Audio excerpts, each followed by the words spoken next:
വെക്കേഷനൊക്കെ ആയ സ്ഥിതിക്ക് മക്കളെ കൊണ്ട് യാത്രയ്ക്ക് ഇറങ്ങിയ അടിപൊളി ഒരു യാത്ര. ബൈക്കിൽ 3 ആളാണ് പോണത്. പുറകിലുള്ള ആൾ ഹെൽമെറ്റ് വെക്കാറുണ്ട്, കുറച്ച് നേരം ഹെൽമെറ്റ് കൈ പിടിച്ചെന്ന് മാത്രമേ ഉള്ളൂ. അങ്ങനെ ഞങ്ങൾ പോയിക്കൊണ്ട് കാണാം. പോകുന്ന വഴി 4 അടിപൊളി റോഡുകളാണ് കേട്ടോ. ഇത് കക്കയം ത്തേക്കുള്ള തലയാട് വഴിയുള്ള റോഡാണ്.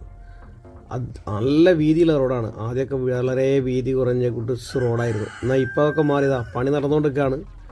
അത്യാവശ്യം നല്ല വീതിയുണ്ട്, അടിപൊളി റോഡ്. ഇവിടെ പണി നടന്നുകൊണ്ടിരിക്കുന്ന ഭാഗങ്ങളാണ് ഇതൊക്കെ.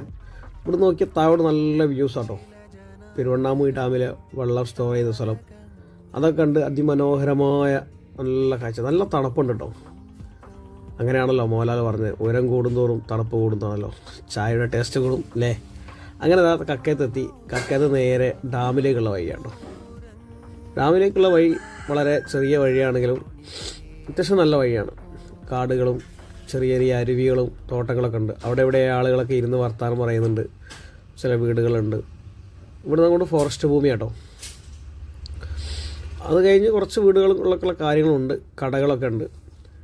ഇതാണ് ഏറ്റവും ഹൈലൈറ്റ്, ഈ വഴിയിലെ ഏറ്റവും അതിമനോഹരമായ വ്യൂ പോയിൻ്റ്.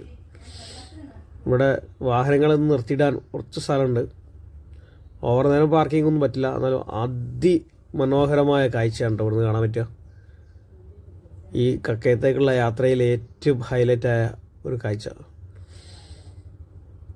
സത്യത്തിൽ നമുക്ക് പേടിയാവും, അത്രയും നല്ല ഹൈറ്റിലാണ്. വലതുവശത്താണ് ആ പാറ, അത്രയും ഹൈറ്റിൽ പാറ ഉണ്ട്.